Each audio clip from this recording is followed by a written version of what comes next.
A few months ago, the headlines were dominated by the fact that physicists think they found the Higgs boson.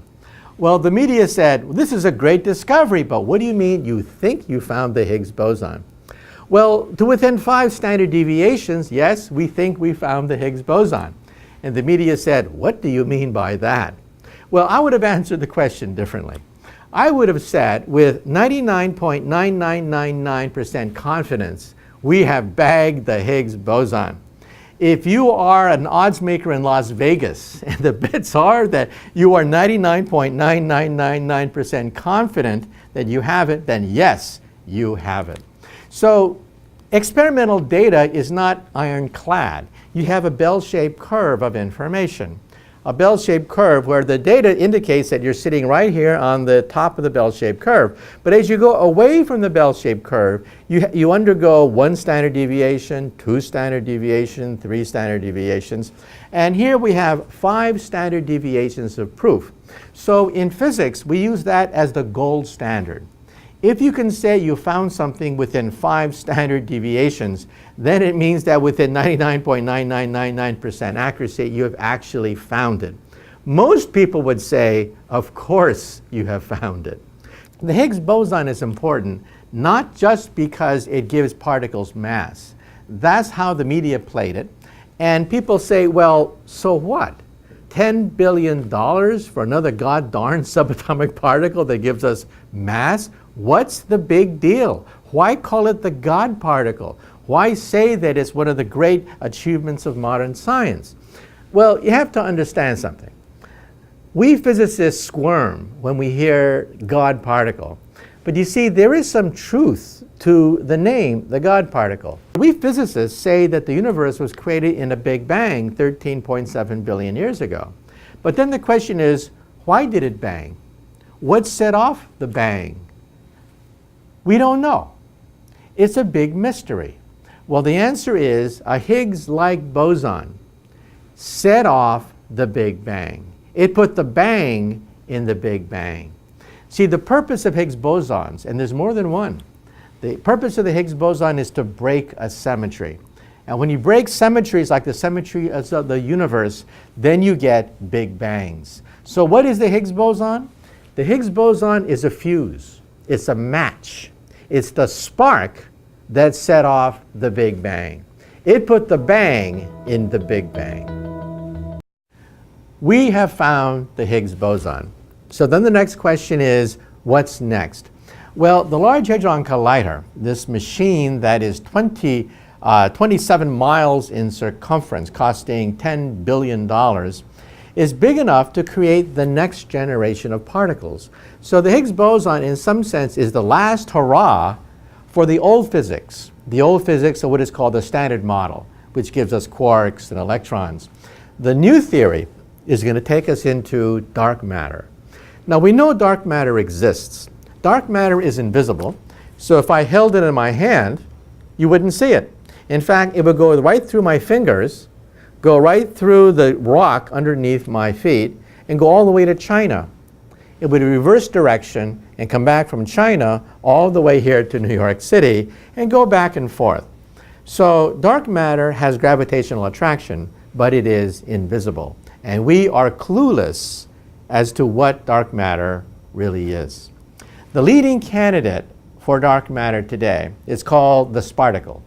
The sparticle is the next octave of the string. Now look around you. Everything around you, we think, is nothing but the lowest vibration of a vibrating string, the lowest octave in some sense. But a string, of course, has higher octaves, higher notes. We think that dark matter could, in fact, be nothing but a higher vibration of the string.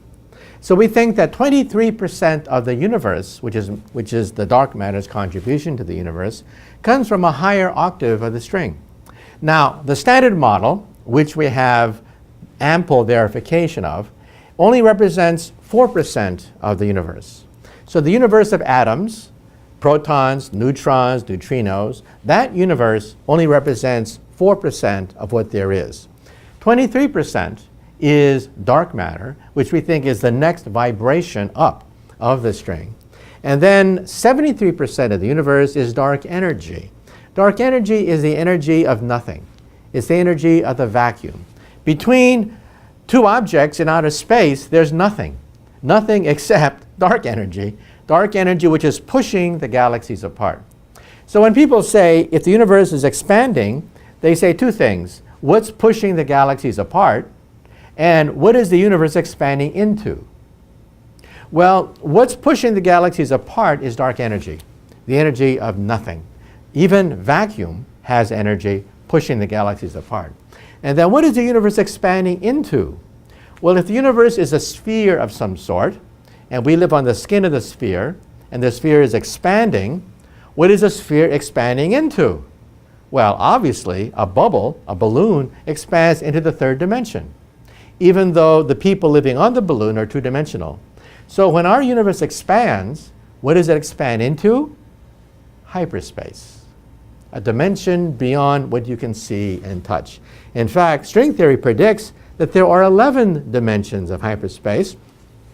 So we're nothing but a soap bubble floating in a bubble bath of soap bubbles. And so in some sense, the multiverse can be likened to a bubble bath. Our universe is nothing but one bubble, but there are other bubbles. When two bubbles collide, that could merge into a bigger bubble, which could be the Big Bang. In fact, that's what probably the Big Bang is. Or perhaps a bubble fissioned in half and split off into two bubbles. That could be the Big Bang. Or perhaps the universe popped into existence out of nothing. That is also a possibility. And so the universe could essentially be nothingness, which was unstable, and created a soap bubble. Now you may say to yourself, well, that can't be right, because that violates the conservation of matter and energy. How can you create a universe from nothing? Well, if you calculate the total matter of the universe, it is positive. If you calculate the total energy of the universe, it is negative because of gravity. Gravity has negative energy. When you add the two together, what do you get? 0. So it takes no energy to create a universe. Universes are for free. A universe is a free lunch. And then you may say to yourself, well, that can't be right, because positive and negative charges don't cancel out. Therefore, how can the universe be made out of nothing? Well, if you calculate the total amount of positive charge in the universe, and calculate the total amount of negative charge in the universe, and you add it up, what do you get? 0. The universe has 0 charge. Well, what about spin? Galaxies spin, right? But they spin in all directions. If you add up all the spins of the galaxies, what do you get? 0. So in other words, the universe has 0 spin, 0 charge, and 0 matter energy content. In other words, the universe is for free.